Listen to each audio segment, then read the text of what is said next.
the Palace of Speed.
Early on in this race.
Spec-5 World Tour moves to VIR for this round 8 of their championship. Always exciting in this category. So close racing in MX-5s, bumper-to-bumper slipstreaming, all that kind of stuff. And if you were watching the Battery Tender Global MX-5 Cup a couple of weeks ago when they were here, that was super exciting as well. It's a great track to be at for this kind of racing. 3.24 miles, 45 minutes of racing ahead of us. You get that long back straight, now called Madison Avenue, but then also some iconic and challenging corners around here, like the Oak Tree, like the roller coaster, all of that good stuff. We're looking forward to 45 minutes of racing here, where you're going to see it all live on HJBC. I'm David Haynes with Devin Peters. Devin, qualifying just kicking off now. It's been a great year. This is a great track. It's great to be back. The spiritual home of HJBC, and a beautiful facility that we're going to see some great racing around. I was just thinking, one of two tracks that you and I have both driven. True. And a challenging one, a committed one, one that has lots and lots of opportunities to show why you're such a good driver up at the front. And so we'll get to see the drivers put their skills on the line today. I expect the winner of this one will have really earned it with a 2-minute and 7-second lap by the looks of things. So 15 minutes or 4 laps of qualifying, whichever comes up first for you. Seeing a little bit of tyre warming through the lower S's here from Tom Ayton. You saw the track temperature earlier. It was that the air temperature was about 70 Fahrenheit and the track's about 84, 85. Mm-hmm. Oh, no, the other way around. It's fine. Relatively cool air, relatively cool track. There you have it, with partly cloudy skies. Definitely trying to get some tyre temperature in there for some of the early laps is Tom Ayton. I'm seeing 23 cars. at the moment. We might stick a couple more in later. And as we're watching qualifying, we can't have our eyes on everyone. So if you've got a teammate, a friend, someone you're trying to keep up with, HJBC.live has the live timing right now. Yeah, we were just watching Tom Aton going up through the S's, commenting on his tire warming strategies. Tom Aton, of course, reigning open class champion, now promoted up to that pro field and making his way down there. But I would say in the S's, they're the victim of a theme this season. It's been cold out there. It's turning into fall, and these Miatas, they're not big fans of that cold weather on the tires, I think.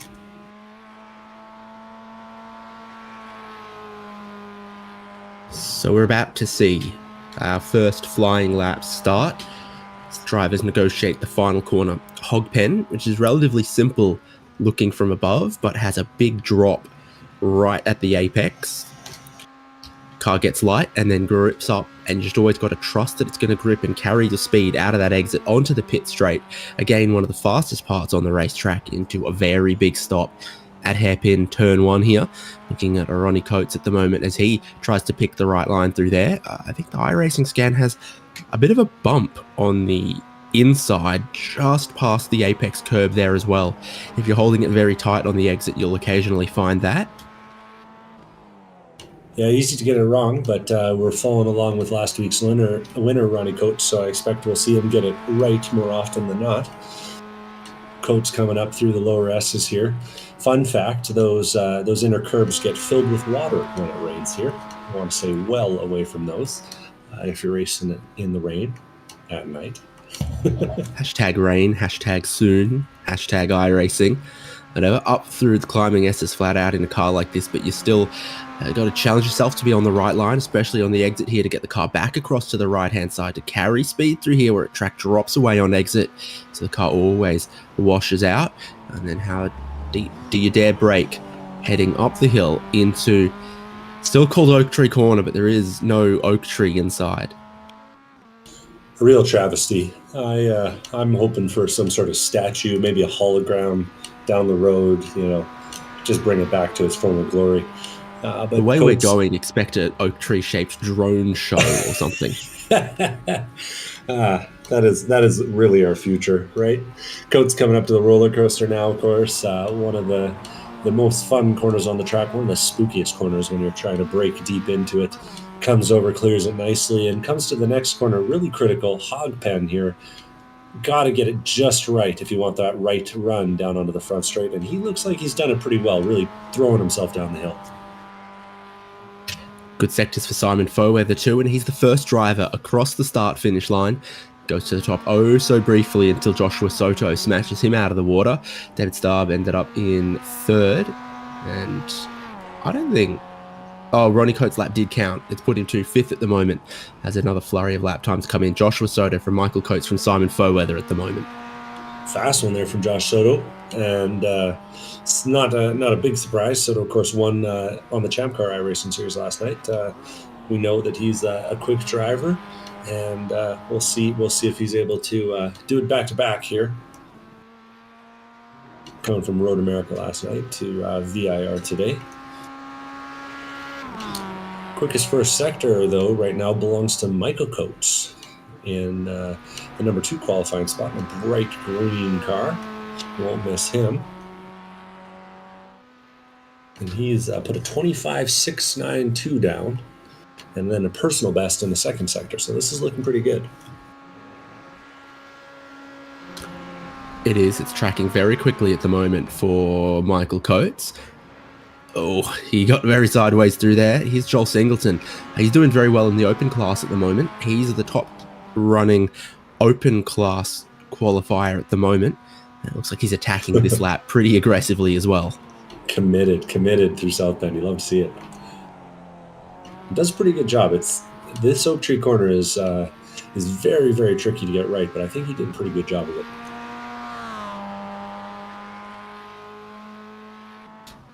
So a lot of elevation change around the hills here. Drops down a little bit off the exit of Oak Tree, comes back up here towards the roller coaster, and then of course, once you navigate your way through there, the track drops big time.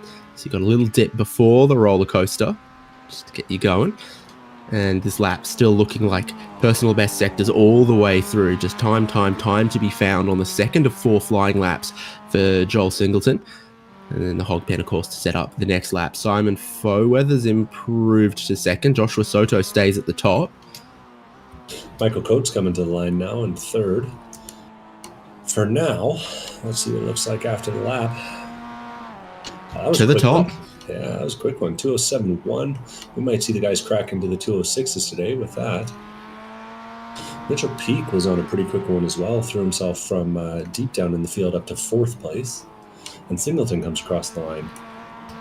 And his lap takes him to second outright. It was a very good lap. He was tidy but committed, and you could see it from, you know, the body roll in the car, a little bit of slide through a couple of the corners, but just really maximizing the grip to flow the speed through the parts of the track that we saw, and particularly from sort of Big Bend down towards Oak Tree.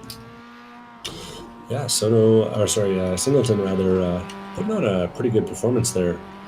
Being an open class driver, we might, are we going to see another open class overperformance? See if he can claim that overall win. Has had some issues with his internet this season so far, so hopefully that's not a problem today. Another big mover. That's your countryman jumping up to the front there. Fractionally missing out on being top dog at the moment. Simon Bramley put together a couple purple sectors, but then dropped a 10th or 2 in some of the other sectors to what Michael Coates was able to do. So he's on another flying lap here. And Joshua Soto's on a very, very good first sector as well. So a lot of time still to be found in a cool track like this. I think they're going deep into this qualifying session, still finding time. A hot track, sometimes they sort of peak second or third flying lap, and then it just gets too greasy after that. Not sure we're seeing that here. Looks like they keep pushing. Yeah, Soto's coming to the line. We'll see if this one pips him back up to the front. This is his 3rd qualifying lap. Pretty busy qualifying session so far. Soto didn't get any practice in, but I don't think he's missing it too much. 207.262 is good enough to put him 3rd. That next 10th is going to be really a lot of work, though. These guys are really pushing it to the limit. We didn't see many times in the 6s without a little bit of draft help. So super competitive up front. Drivers still trying to see if on their following laps they can find a little bit more pace, or if the tyres are going away from them, or what the balance of the car is doing. Maybe it gets a little slidier, but you can still go quick. We're going to find out. Bramley's got some more purple sectors on the lap that he's doing. Michael Coates has just gone through the first timing intermediate and is a 10th down on what he's previously been able to do. Here's Bramley at the close of the lap, really monstering the curbs on the exit of the roller coaster on the way through Hogpen, hoping it's at speed. You've got a semi-automatic transmission here, sequential, where you can just pull the gears. It's not like you got to nail the shifts perfectly like you had to do back in the old H-Pattern MX-5 days. And so Bramley goes across the line and he goes to the top, and he manages to find a full quarter of a second on what anyone else had. No one else on a lap with any purple sectors at the moment. Impressive stuff too. It must be said. I've been looking at the different cars out there and seeing a lot of guys slowing down on their 3rd lap, not speeding up. So Timon managed to find a little bit of extra time after a very slow warm-up lap on his 3rd one. We'll see if anyone else has something for the end of this qualifying session. Right along with Sean Hayes now. Watching him through roller coaster this time. And he gets it in real deep, but nicely done. Gets it to the apex, gets it switched back.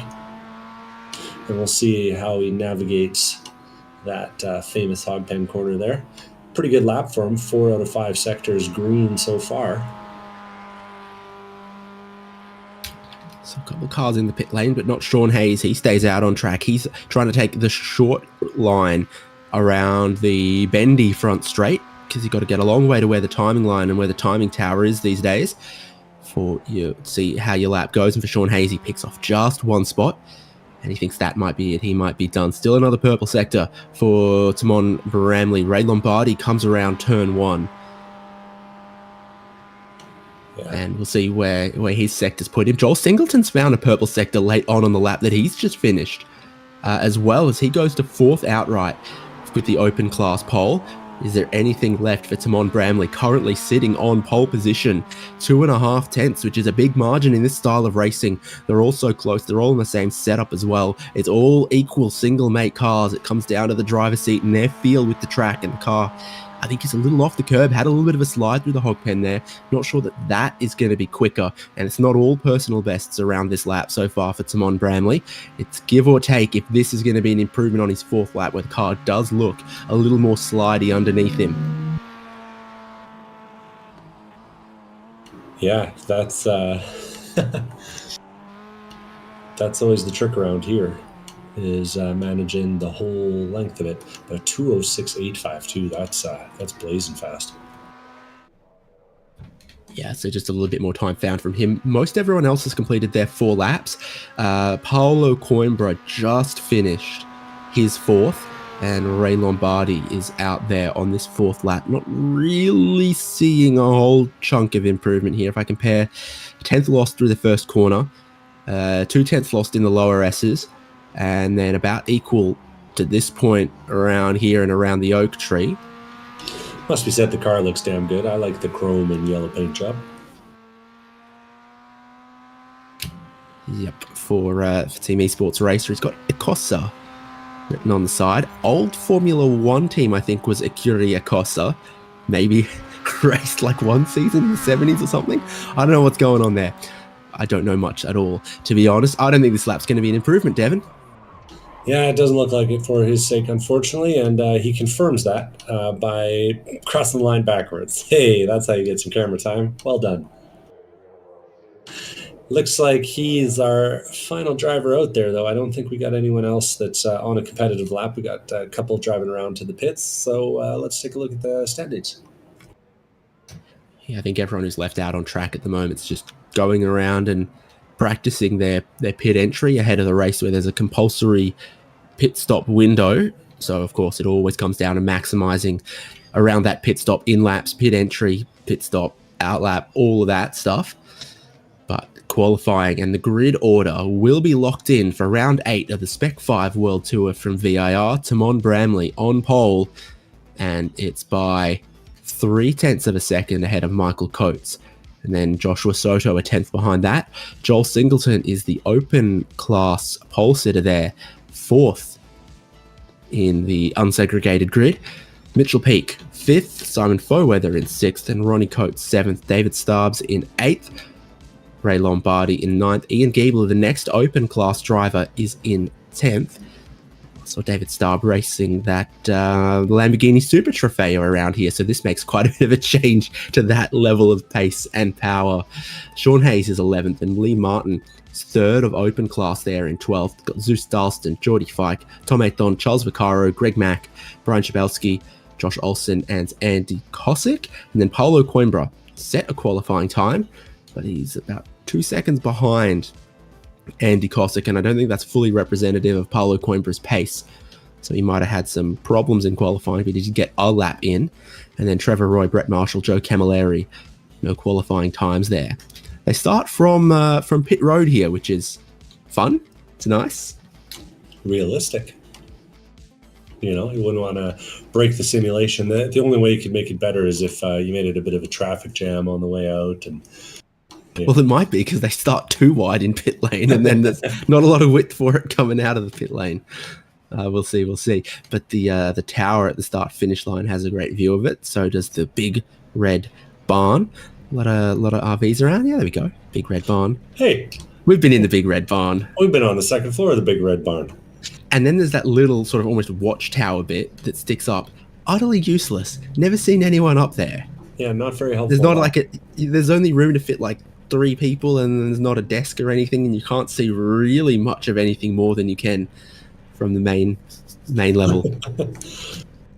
Hey, someone probably thought it was a great idea once. Maybe that's where they used to like handwrite the timing or something.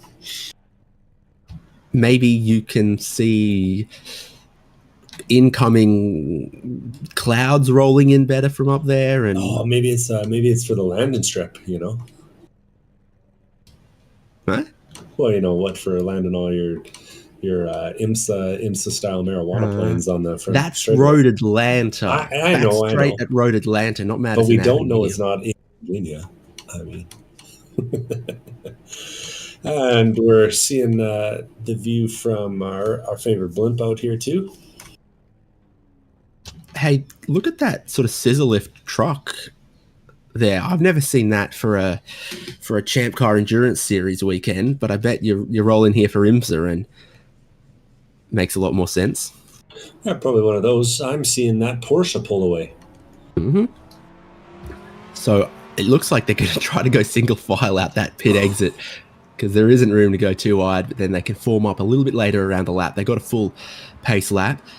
When you keep your eye on the on-screen timing, you'll notice a couple of things. Okay, so underneath the position indicator, red stripe is pro, blue stripe is open. The points leaders are also colored as far as their number is concerned, their car number, not their position indicator. But one of the other colors you see to the car numbers is the series supporters.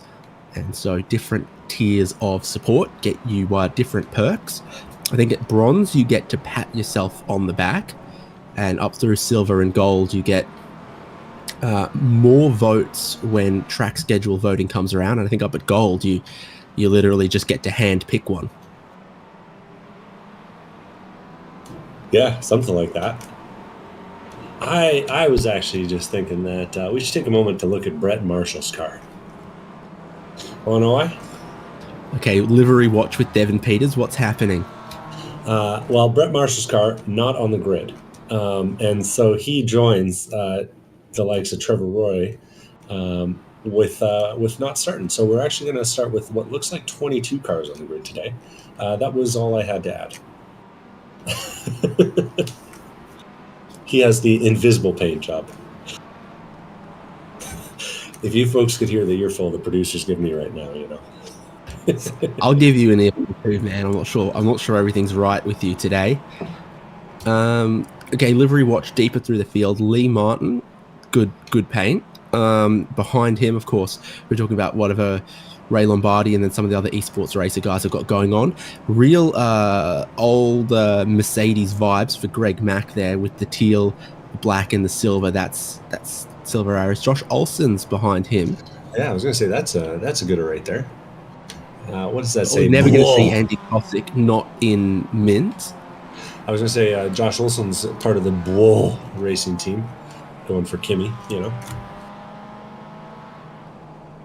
Honestly, everyone has the same MX-5. It's the same for everyone. So 45 minutes of racing, we see how we go. And shout out to Joe Camilleri for finding a shade of green that I don't think has ever adorned a vehicle ever. No. It's really something, though. It really stands out from the crowd, you know? So pole sitter, not letting the pace car go too far of anywhere at all. And front row at the moment made up of Timon Bramley and Michael Coates as they start to pack up towards the end of the lap. Not sure exactly how sharply pace car pulls to pit road here, but in a couple of corners it will. Then the 45 minutes on the clock starts when the green flag waves. Compulsory pit stop window somewhere in the middle of the 45-minute race. Pro class and open class racing for points at a critical juncture in the championship of Spec-5 World Tour. It's round 8 from VIR. The pace car is in. The green flag is in hand but not waving at the start-finish line. The field on the pit straight at VIR. About to come through the kink to the start-finish line. Green flag waves now. They get halfway down the straight. Before it does, Timon Bramley has the inside line for turn 1. He gets a decent getaway, but so too does Joshua Soto, who's immediately bumping him down toward the first corner, trying to get the inside lane and advantage for the first hairpin. Tyres are cold, and we've got a spinner there. Ronnie Coates, winner a week ago, sideways. They're splitting one way, then the other. He's created a bit of a traffic jam, and that looks like Simon Foweather has also gone around. Dramas at turn 1 deeper in the field. Starts with Ronnie Coates just getting a little bit of a tap there. Yeah, it looked like he got a bit of help from a car whose paint job I was just complimenting. That's Ray Lombardi, I think. But we'll let the race review squad check that one out before we confirm it. But a little bit of drama there deep in the field. Yeah, from sort of 8th place on back it was there, and it's checked up the tail of the field, spread the field a little wider. Simon Bramley leads them up through the S's for the first time. Tyre's not in the correct window just there. He's a little offline, and Josh Soto still all over him. 3/10 back, 4/10 back at the moment. Michael Coates dropped to 3rd as that inside lane were the winners at the hairpin turn 1. The short run through there proving very advantageous. Mitchell Peak also from the inside lane picked off a wanted driver, and he's ahead of Joel Singleton. And then everyone's gained positions behind that as they've ended up ahead of Simon Foweather and Ronnie Coates. Yeah, and things have strung out pretty well through the whole field after that little bit of drama up at the front. Only pass I'm seeing right now is Charles Vaccaro on Paulo Coimbra in the open class. The two of them making a little bit of contact. The side drafting only works if you're not touching the guy beside you. But Charles is going to have the outside going into the left-hander. It's hard to hold it all the way down to roller coaster, and he backs off, decides to run it single file. And Coimbra gets it a little bit wrong at roller coaster, and now all of a sudden Vaccaro's got another look. Maybe Coimbra's just not that familiar with this track. Just a little shallow on the way in a hog pen, but and a tiny bit wide on the way out. That's not going to help him. They're bottling up behind him, too wide behind Charles Vaccaro, as Ronnie Coates goes 3 wide all the way around the outside on the pit straight. Or watching on, Brian Jabelski's thinking, I'm not going to get involved in that. He leaves a respectful car length or two. Vaccaro comes across Coimbra's nose. Around the outside, Ronnie Coates still tries to hold his position. He goes underneath Charles Vaccaro, and now he'll be inside next corner on Paulo Coimbra. Ronnie Coates picks off a couple of them there, but it was a risky maneuver as he tries to come back through the field. Yeah, that was nicely executed. It's Vaccaro just gets a little wrong. You can't get off the brakes, even if you get slowed down. You got to keep that weight on the nose, and he lifted off and just rolled it wide all the way through the exit. And they stream through the lower S's up towards the top of the hill. Level to the climbing S's. Real pinch point here. Tough to go side by side through here. They're going to try it. Vaccaro. Oh, he's all the way off road. Tell me that's not a slowdown. Simon Foweather's got one, but not our friend Charles Vaccaro. Oh, that's awesome. Foweather get one. Not sure how Foweather managed it, but I got to say that was a pretty brave line there. I like that. Vaccaro, big wide line around the oak tree. He gets a massive snap. Oh, he's off the track. Ahead of him, also finding very little grip there, was Paulo Coimbra. Now he gets checked up. Jabelski and Andy Kosica got a good run at him. They're dropping the pack in front as Jabelski now goes past Paulo Coimbra. Yeah, and they decide to stack it up on the way into the bus stop. And our field is starting to calm down a little bit. The battles are still here and there, but our top 3 have really decided that they want to run together, and they're trying to leave behind Mitchell Peak and Joel Singleton, I think. Here is our top 3. Soto giving the pole sitter race leader a little bit of a nudge along, and Michael Coates is right there. Mitchell Peak, he's had a lot of pace at this track. He's not the first driver this season to change their livery from yesterday's practice to today's race just to try to make the thumbnail look silly.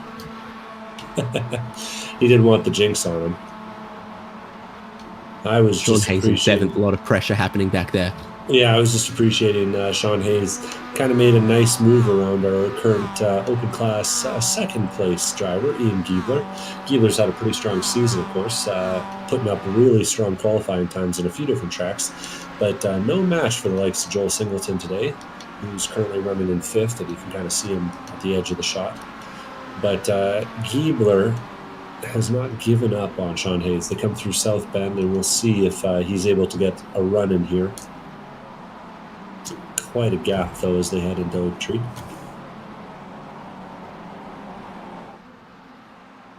And it won't be this time, I don't think.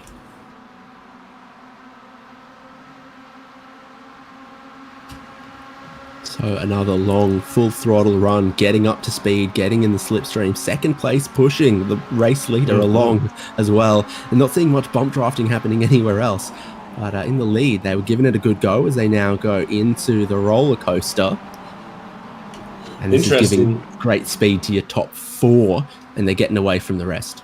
Yeah, I was going to say, interestingly, the two of them, despite bump drafting that hard, only hit 125, 126 miles an hour. Meanwhile, behind them, with just the draft, Michael Coates hit 128. So, a little bit better to be chasing than to be leading. It looks like right now.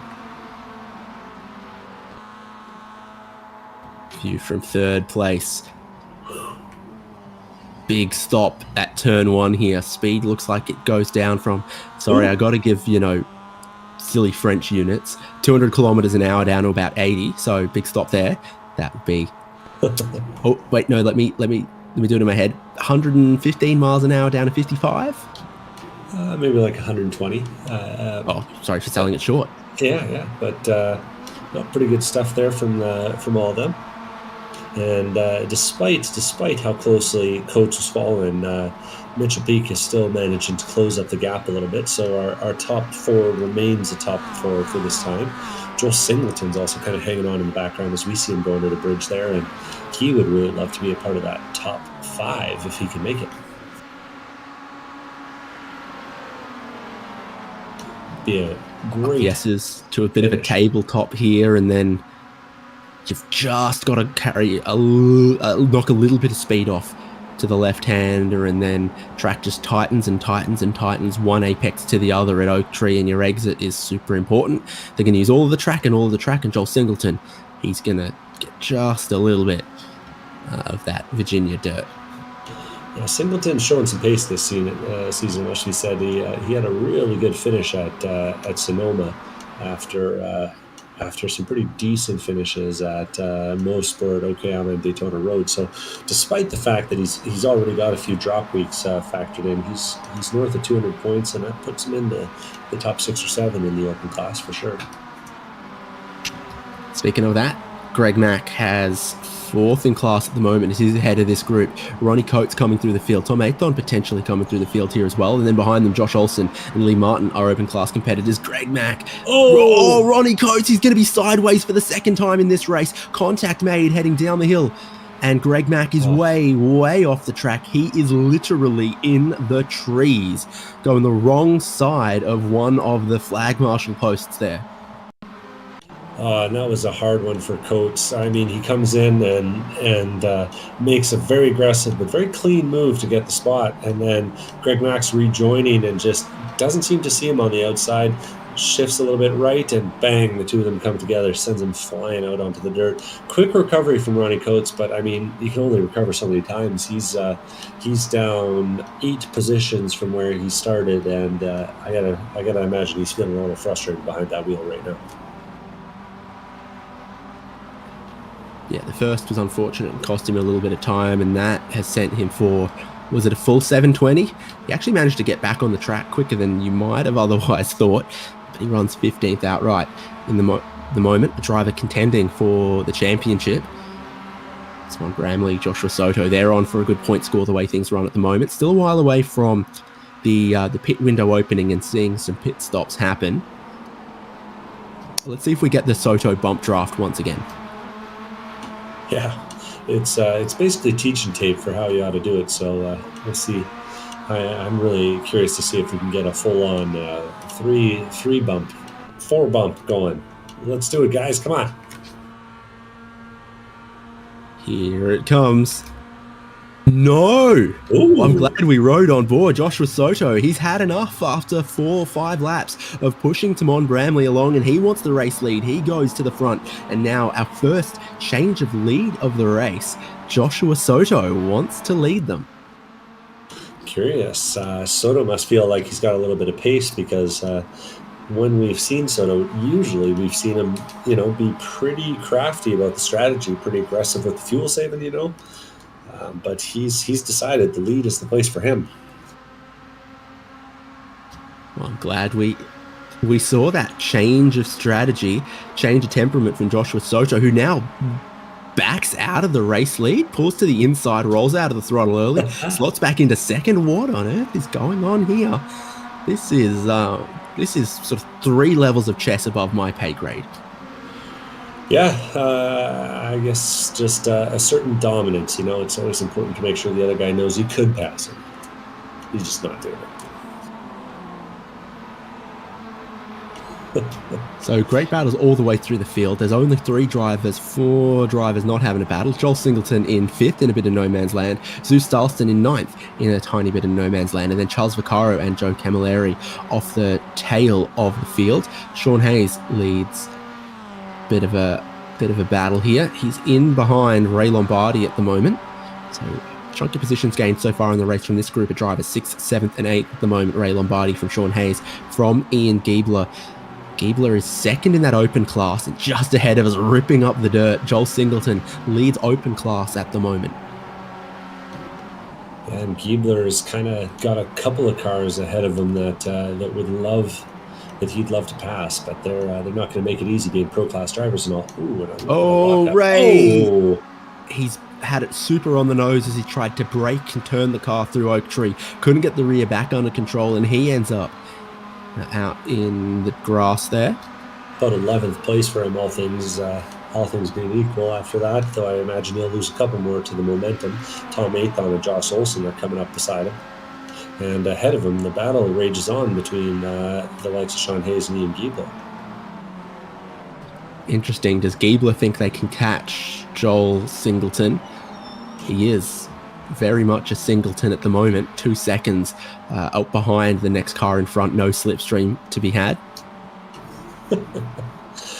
Yeah, it's tough there.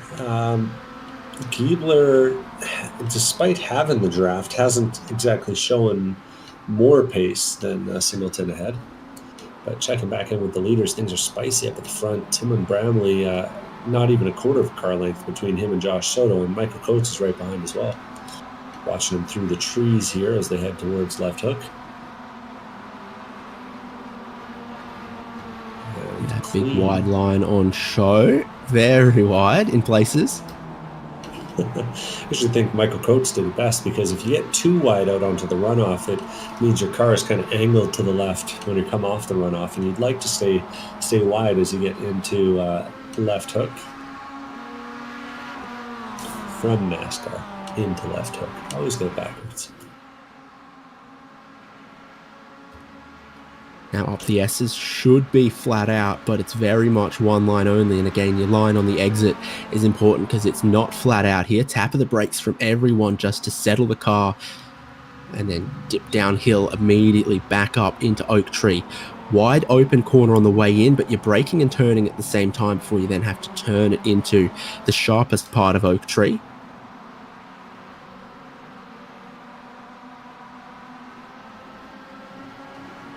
A bit too far back for the bump draft this time, I think, Josh Soto. Yeah, a little strung out, but I actually think that Coates might get a bit of a run here if he wants it. He peaks, but I don't think he's going to make a move today, or this time anyway.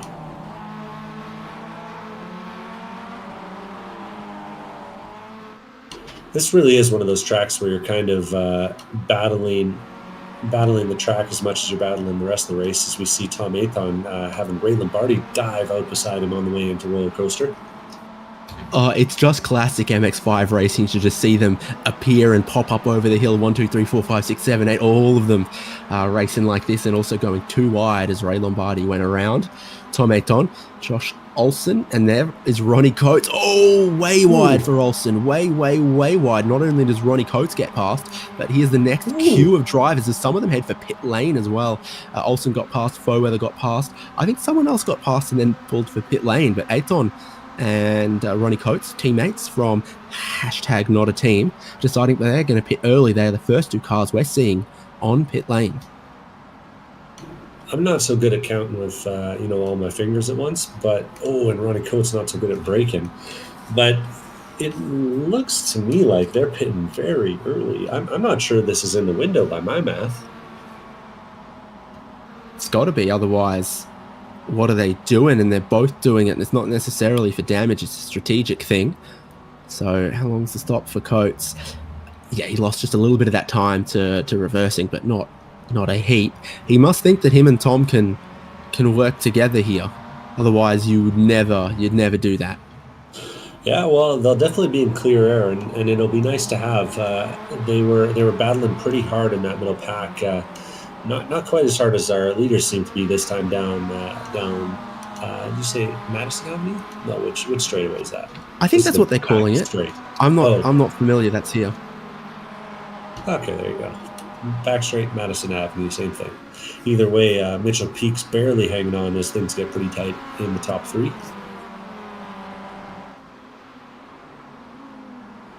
Very strategic race going on though right now. Like I was kind of alluding to earlier, VIR, one of those tracks that you race against as much as you race the other drivers. So in the early phase here, not a lot to gain by gaining positions. So you're gaining those sort of intangible bits instead. Fuel, position, confidence in your racing, timing. That's kind of what these guys at the front are doing right now. So is there a panel in the dash there that's got some of the, switches and the starter and stuff that's where the infotainment would normally be? Mitchell Peak gets in deep there. You see like the emergency engine stop and that on the right? Mm-hmm, mm-hmm. I feel like that's where the infotainment would normally be. Very possible. I've never driven one of these new ones. All the ones I had just had regular old knobs and dials. And a button to press to make the headlights go up and down. Important button. Super important. Yeah, so Peak just doing what he can through the twisty sections here to remain close enough that when they get onto those long straights, the front straight, Madison Avenue, those two, that the slipstream keeps him with the leaders, but their pace through the corners is pretty ferocious from the three in front, particularly Bramley and Soto. Got another taker on pit lane. It's Greg Mack. So now we've had three, and there goes Ronnie Coates and Tom Ayton. Ronnie Coates in front now, so he's passed him on the outlap. Yeah, it's not super surprising. Coates did qualify better. Ayton still finding his way in the pro class. And it's battle up the front. Josh Soto's taking a look on Tim and Bramley as they caress the hill towards the roller coaster, and Soto's going to get it done with plenty of time. We'll see though. I wonder if he decides to do that same sort of lift and let Tim by on the front straight here. Head to Hogpen now.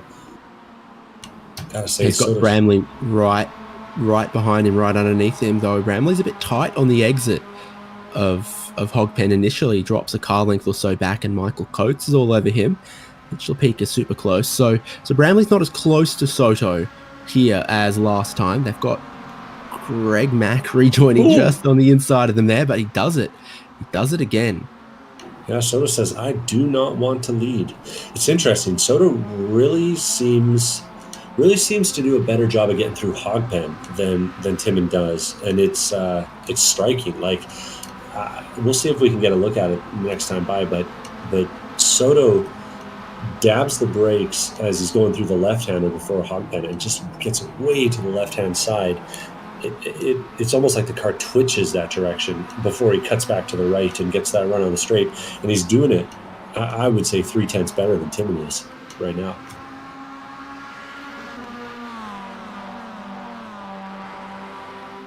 So again, everyone everywhere through the field battling in this opening stanza of Spec-5 World Tour from VIR, accepting the three drivers who've pitted to this point, but most of the field hasn't.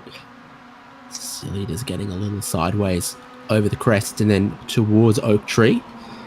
Joel Singleton's getting caught by Ian Giebler as well, and let's see, your top four on Madison Avenue super close as well. So Singleton's getting dropped from this group, and Ian Giebler and Sean Hayes working together, pushing each other, are managing to get him. So gap for the lead in open class closing up as well.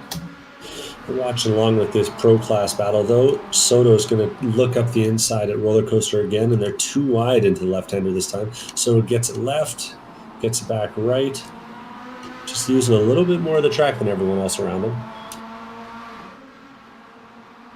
And again, this is what I'm talking about. He gets it really left and then really right through there. And I think Timon might have learned a little something last time through, because he does a pretty good job of it as well. And we don't see that gap form the same way we did last time. So we'll see. This time, Soto's hanging left. Will he drop back to the right and try and let Timon by again?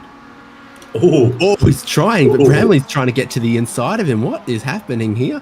Arriving at massive speed, getting on the brakes, then lifting off and rolling back in. Michael Coates doesn't know what to make of it, as now Joshua Soto goes wide. Timon Bramley does get the race lead. Michael Coates wants some of it as well. He's got a good run off turn one, and he gets all the way clear of Joshua Soto. He can swing back across on the racing line if he wants, and he does. Michael Coates goes to second. Okay, a little bit of less cooperation between first and second this time. You ever see one of those who can ride their bike slowest kind of races? Because I had a feeling that that's what was going on into turn number one there. Bramley sticks to the right. He says, "No, Soto, you're not going to slow down this time." And Soto goes, "Sure, I'll just blow the first apex and let you all by."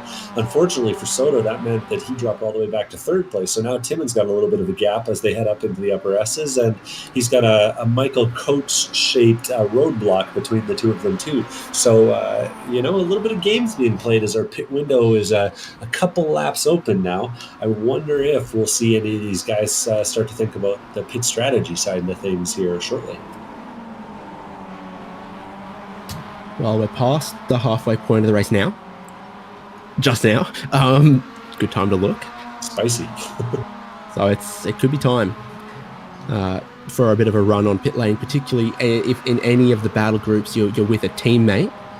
So I think not really much for teammates in this group. Joshua Soto is going to now look for second place. Is he going to go all the way for the lead? He's not. Michael Coates rolls out of it. Coates is like, I'll sit back in third. You two keep doing whatever it is you're doing, and I'll sit here in third if you don't mind.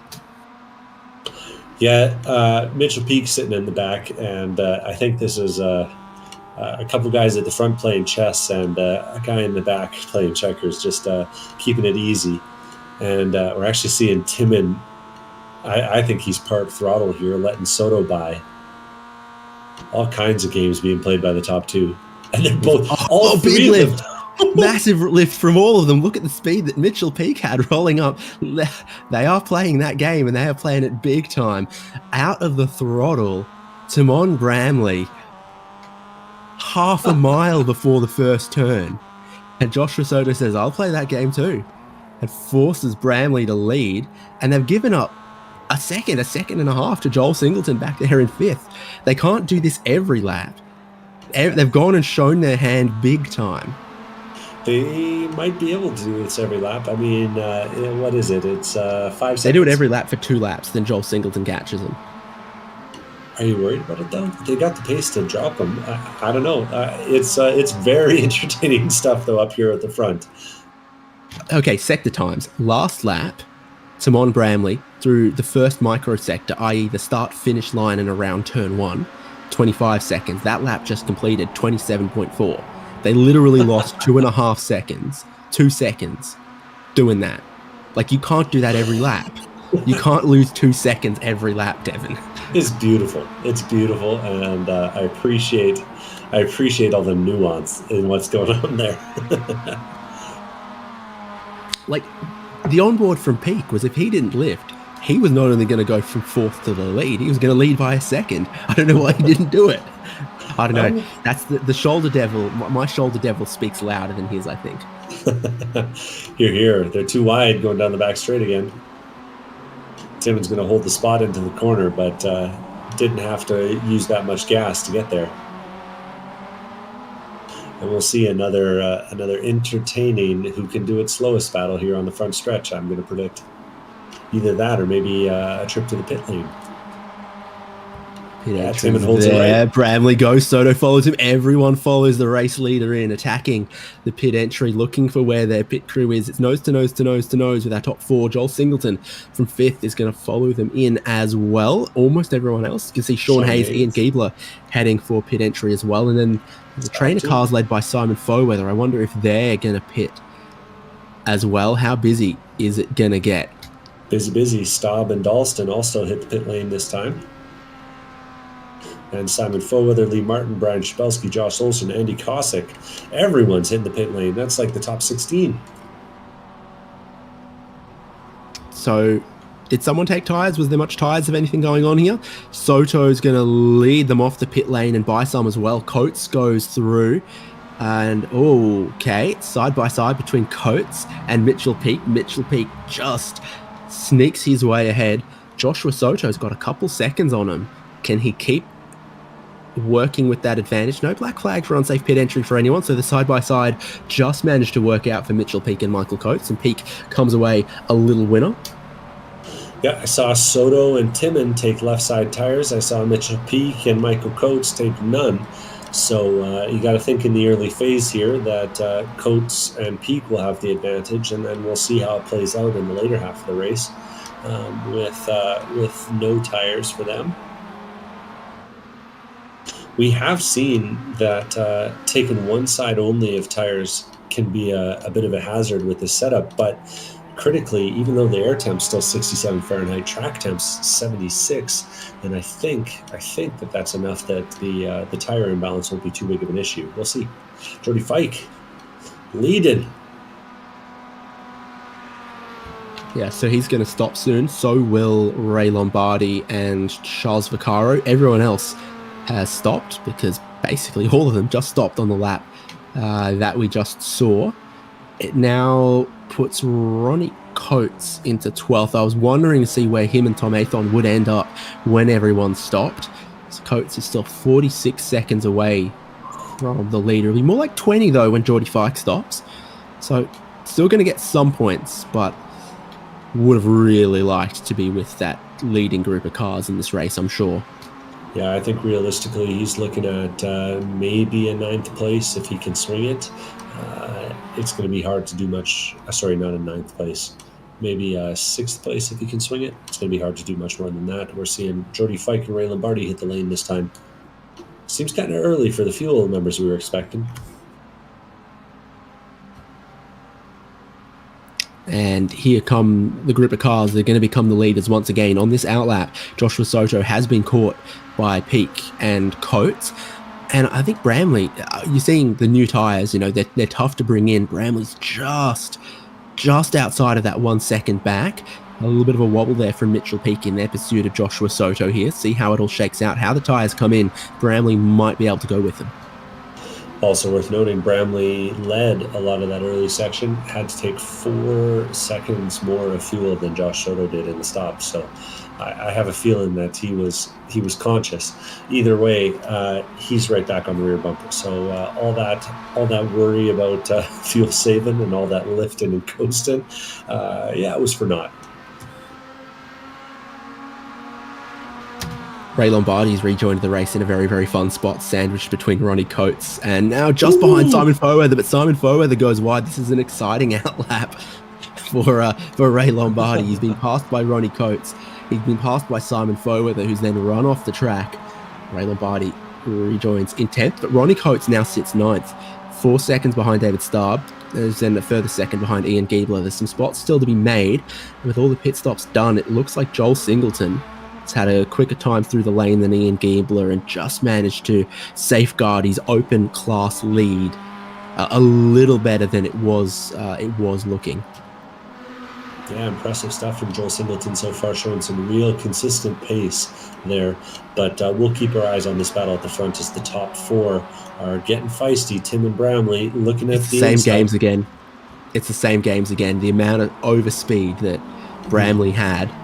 Peake was rolling out of the throttle to stay behind Soto. Coates was rolling out of the throttle to not bump Mitchell Peake. Bramley arrives way more speed and he goes, okay, I'll take one spot, thank you. Seriously though, I mean, Bramley has 4 extra seconds of fuel in the car, and some of that's just because he burned more. But I can't think that he burned that much more fuel, that he's under fueled relative to the other guys at this point. So I got to think he's got the advantage in terms of being able to push. Ooh, that got a little spicy there. Another little lift out of Soto that Mitchell Peak wasn't expecting, and then just as he started to slow up, he also came across onto the line that Mitchell Peak thought he was going to be able to take. Yeah, when you see a guy behind you lifting, it's you know, it's a complicated set of decision stuff going on. Ray Lombardi and Simon Follweather are putting a little bit of pressure on each other back in 10th and 11th place. Simon took a bit of a look going down into turn number 1, but of course last time by he had that drama into NASCAR here. This time he does it a lot better. We'll see. He's definitely interested in that spot ahead of him.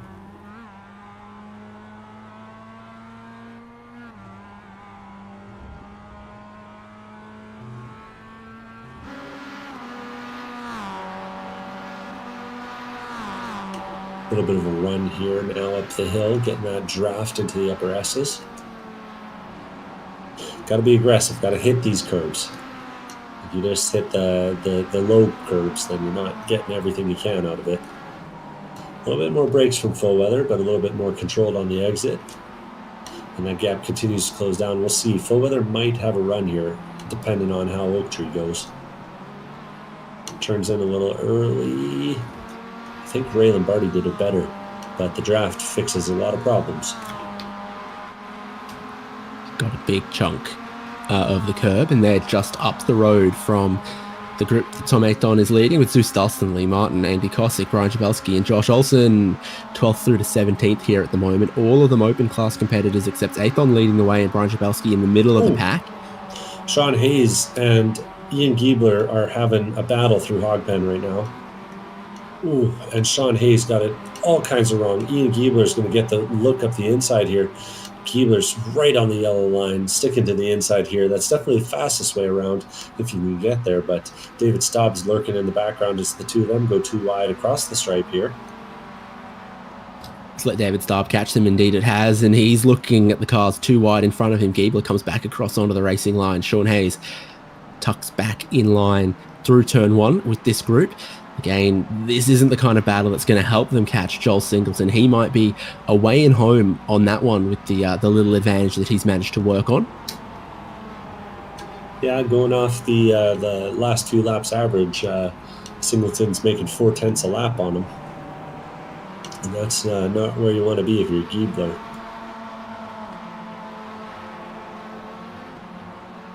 You mentioned that battle pack, though, that's formed up from Lee Martin in 14th all the way back to Zeus Dalston and, I don't even know where he's running now. 16, 17. It's getting feisty, though. Trying out all kinds of different lines, these guys. Dalston had a pretty decent qualifying effort. Canadian favorite of the open class. There's no Australians in the open class because we're all pros, mate. I have absolutely nothing to say to that. Anyways, Dalston has a run. We'll see, though. Things are fairly spread out. Tom Ayton leading this group. Oh, and Josh Olsen gets kind of wrong at Oak Tree. There is a slowdown available on the inside there. Not sure he's managed to find it. Certainly not acting like he has. Zeus! Not a big enough. Follow him. You draft better if you follow the car. No. It's not a big enough slowdown to save time for the Oak Tree. Shabelski gets the move done on the back straight here on the way into the left before roller coaster. Gets the move done on Andy Kosick.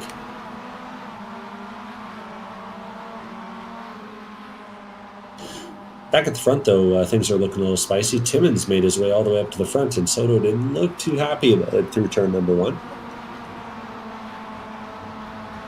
Yeah, and they're closest they've ever been in this group as well, as far as bumper to bumper to bumper through this group. And then through to the lower S's. You can carry a lot of speed here if you just make sure you're on the right line on the entry to then straighten it all up all the way on the exit here. Michael Coates is right up behind Mitchell Peak. I think these are the kind of two battles here. It's between Bramley and Soto for the win, between Peak and Coates for that spot behind. Peak and Coates just want to make sure they stay with the two quickest drivers that we've seen today in case some fireworks happen. Fireworks always available around here. Just got to scare the other guy. Free smoke anytime you want it. Soto backs it up right before the apex, but gets a good run on the way out. I think it's very tactical. I think he's just backed it up a car length in the oak tree, taken a very steady exit, and then sit right in behind Simon Bramley. No use being on the guy's bumper on the exit of the corner. Better off giving yourself just a little bit more room, building up the speed, and just very late pulling out to the inside, putting Bramley a little bit offline, who gets two tires in the grass, swapping back underneath. Joshua Soto goes to the race lead.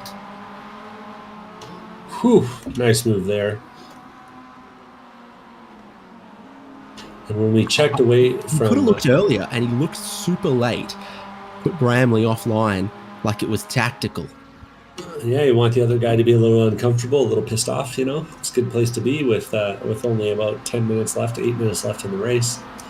When we looked away from Tom Athon and the likes of the guys behind him, Lee Martin actually gave him a little tap, sent him off in turn number one, so that battle's shooken out a little bit differently. Tom Athon now running closer to 17th place. Anyways, we'll stay with these guys up at the front. Got close again into turn one. Soto on a slightly defensive line. I was looking at the brake lights, and for guys like Mitchell Peak and Michael Coates, they came on so early compared to your leader. They're deliberately staying in line in third and fourth there, but it takes some effort to do. Yeah, well, you gotta start seeing if you actually got the pace that you think you do. I mean, they're hanging in the draft just fine, but there's a difference between hanging in the draft and making the pass. It does suggest they got a little bit more pace up their sleeve than otherwise you might think. They're just kind of watching it play out. He's going to have a look to the inside of the oak tree. Lead swaps to Mon Bramley. Unconventional place to look for a pass. Joshua Soto goes, if you want, I'll then have the draft down this next straight. Pass you in a roller coaster again if I fancy it. There is really not that much time left in this race. 45 minutes flies by when the action is non-stop like this. And it will be 3 more laps to go, I think, at the line. This time, Joshua Soto looks for the lead a lot earlier. Bramley might be inclined to just let him have that one. Question, yes. Yes, he is. Soto's the only guy I'm seeing get over the curb on the left-hand side on the way into roller coaster, and that's a brave spot to put yourself.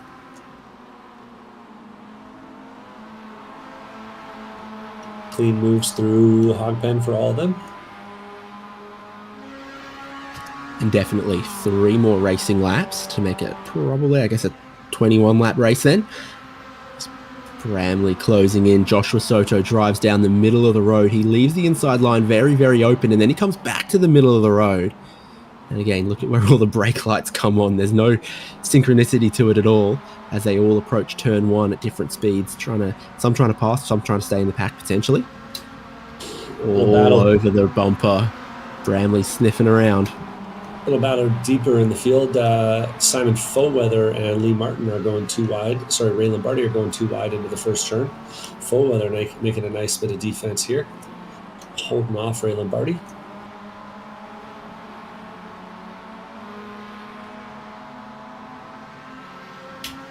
So your leading group of 4, Joel Singleton, as he's been almost all race, just all on his lonesome in 5th. Ian Giebler leads a group in 6th. Sean Hayes, David Stubbs still sitting behind them.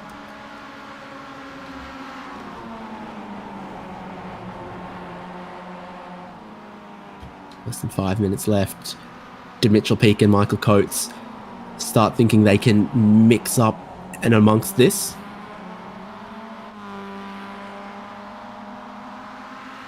No more fuel saving going on now. 4.5 minutes to go.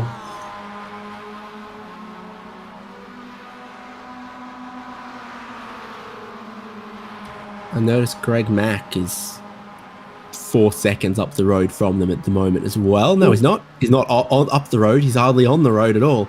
He's parked out in the grass before the roller coaster, just watching the top four go through. Making sure he's not in the way. Unconventional but effective, I'd say.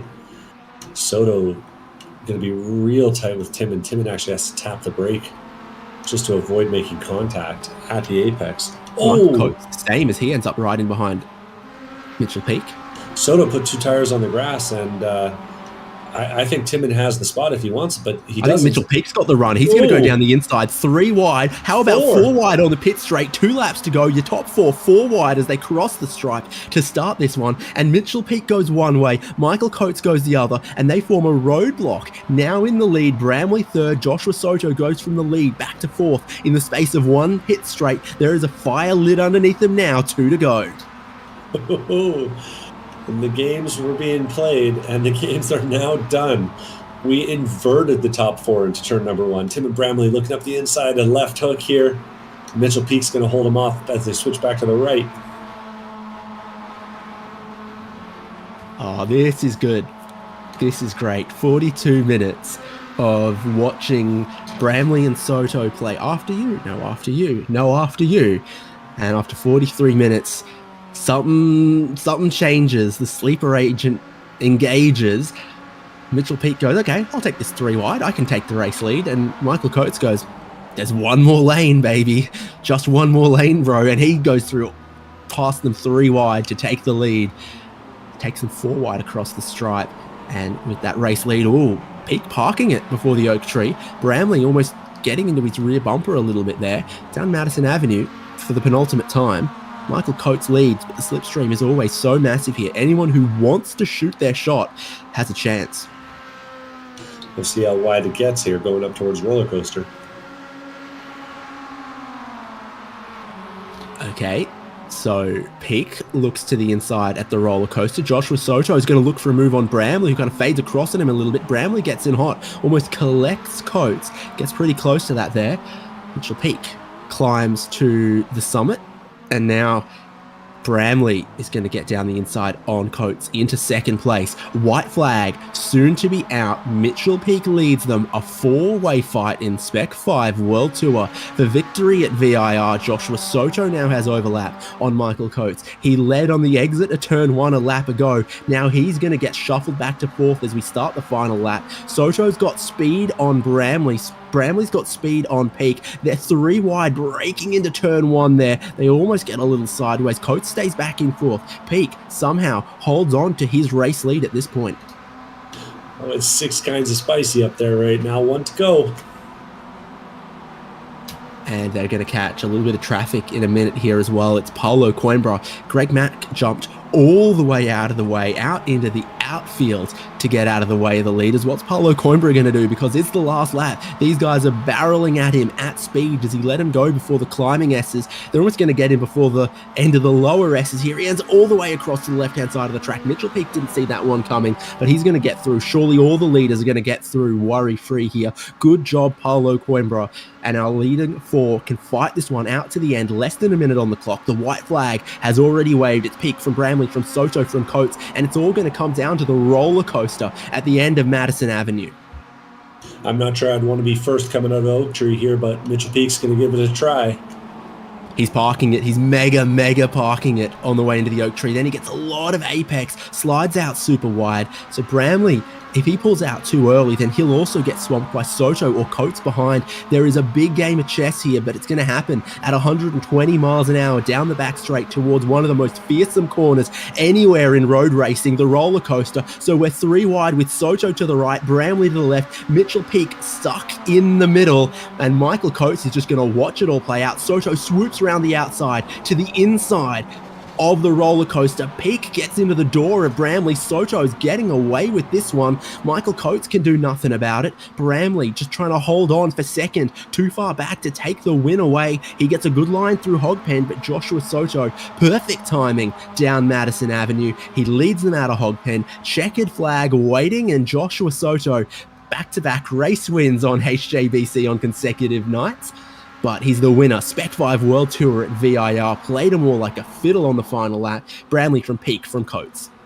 Singleton's going to cross the line in 5th, but things aren't settled from there on back. It looks like Sean Hayes is going to take 6th, but David Staub gave a little bit of a tap to Ian Giebler, our open class leader, before he got a run on Ronnie Coates, and then Ronnie Coates is trying to get back around. It's all kinds of complicated back there, but Staub's going to hold it. Looks like 6th to Hayes. No, 6th to Hayes, 7th to Giebler, 8th to Staub, 9th to Coates, and then we got Ray Lombardi and Simon Foweather across the line after that. Yeah, Foweather just ahead of Lombardi. Then here comes Lee Martin with Brian Chabelski.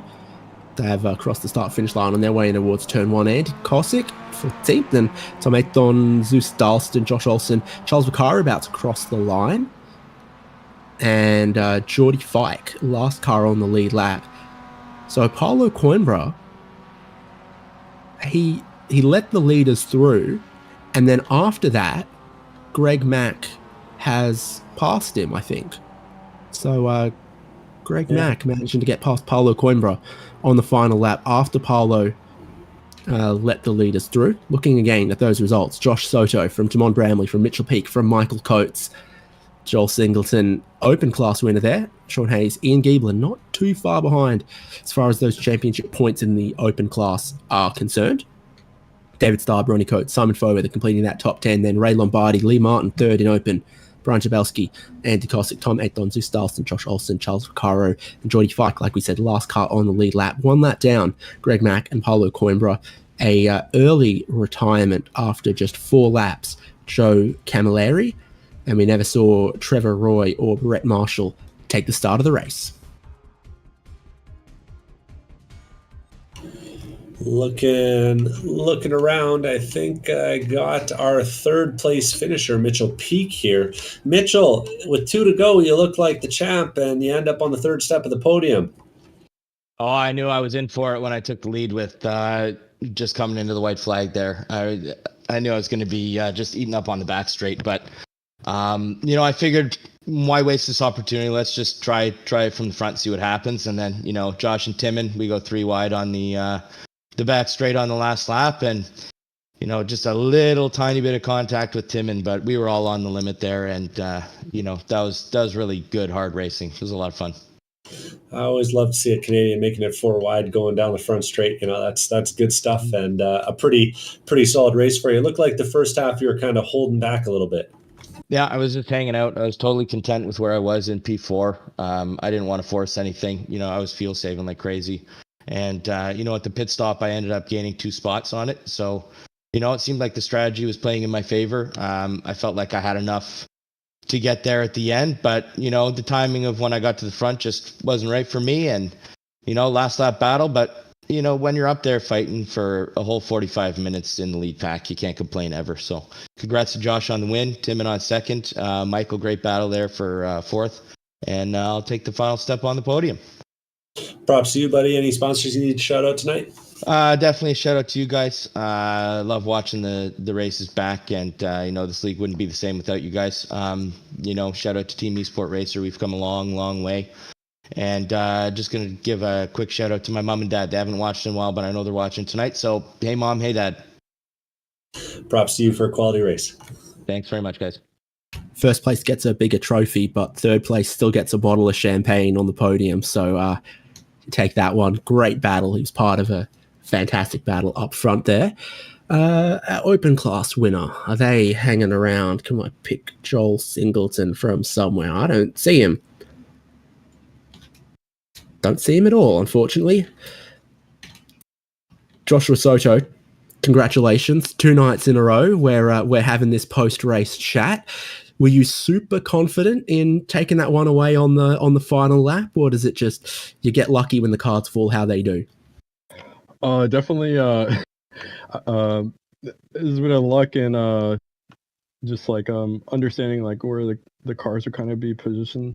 But I was originally trying to be, you know, in second place, going, you know, down the back straight to head towards the roller coaster.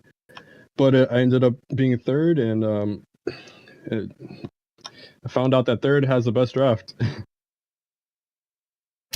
Very nice. Talk us through the games in the first half, because I must have seen you roll out of the throttle half a mile early for some of those corners. Oh yeah.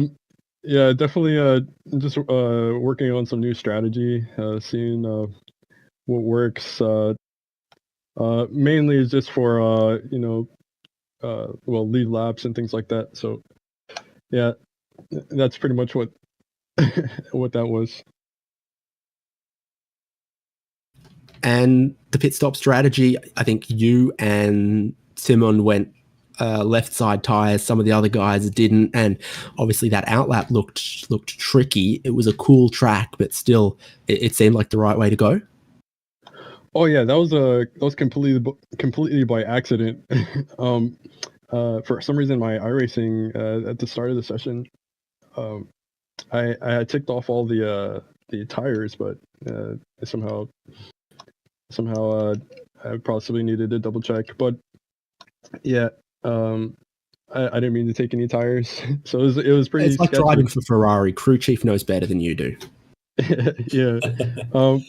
Yeah, the tires on the outlap were really sketchy. Like it reminded me of like Sebring, but after 2 laps or so, it was a bit more bearable. Well, another win. Congratulations. Should do good things for your championship here in Spec-5 World Tour as well. Oh yeah, thank you so much. Joshua Soto, race winner, joining us. He might have had a couple of pucker moments, particularly when the lead group were 4 wide, crossing the start-finish line with 2 to go. But it all ends up in his favour. An 0.8 of a second winning margin for Joshua Soto as the Pro Class winner. Joel Singleton, Open Class winner. And a great race all around. 45 minutes fly by when they race like that, Devon. Yeah, you can't ask for much more than a 4-way battle for the lead, and that's what we got delivered tonight. Spec-5 World Tour, always providing us with quality racing and a great show, and of course it's open to all. So if you want to be a part of it, you want to show the Sotos and the Bramleys of the world what you got, well, come out and bring it because we got plenty of fast drivers here racing these Miatas around. And if you don't like slipstreaming MX-5s, don't join us next week because we're at Road America. You'll see it all here on HJBC, wherever you're watching now. Do give us a like, give us a subscribe. We love bringing you all of this live racing action.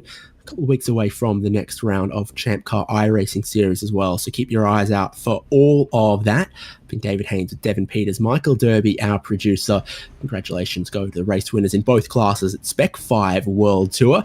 And we'll see you in a week's time at the National Park of Speed, Road America.